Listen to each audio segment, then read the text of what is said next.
আজকে আমি আলোচনা করব যে আমার চ্যানেলের ভিডিওগুলো তোমরা কিভাবে পাবে।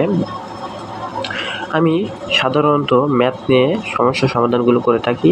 ম্যাথের যত প্রকার শর্টকাট আছে সবগুলো তোমাদের সাথে আলোচনা করার চেষ্টা করব।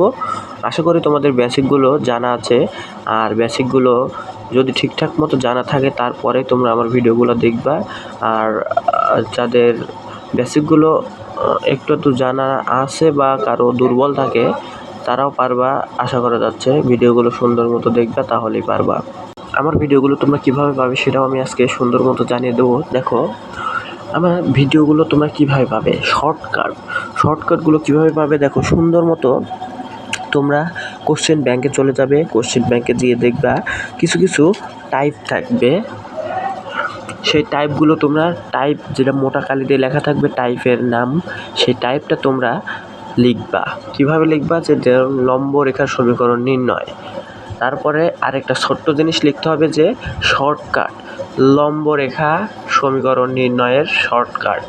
আবার তোমরা সার্চ করবে, দেখো তোমরা দুটি রেখার মধ্যবর্তী কোণ নির্ণয় জানো না, তোমরা ইউটিউব চ্যানেলে গিয়ে সার্চ করবে দুটি রেখার মধ্যবর্তী কোণ নির্ণয়ের শর্টকাট।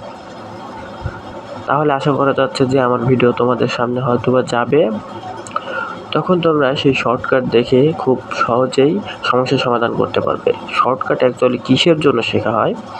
আমরা বিভিন্ন সময় এমসিকিউর সমাধান করতে যাই। এমসিকিউর সমস্যার সমাধানগুলো আমরা লং প্রসেসে করতে গেলে আমাদের সময় অনেক নষ্ট হয়, যার কারণে আমাদেরকে লং প্রসেস শেখার সাথে সাথে কিছু শর্টকাট শিখতে হবে। এটা অ্যাডভান্স লেভেলের একটা জিনিস, এটা শেখা খুবই প্রয়োজন। অ্যাডমিশনের সময় তোমাকে শর্টকাট করতে গেলে অনেক স্ট্রাগল করতে হবে।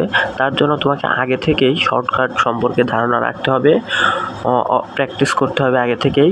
তাহলে তোমার অ্যাডমিশনটা খুব ইজি হবে।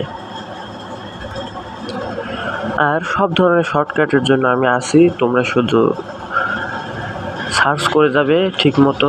আর ভিডিওগুলো ভালো লাগলে লাইক কমেন্ট করবে। আমি সব ধরনের শর্টকাট নিয়ে তোমাদের সামনে হাজির হব।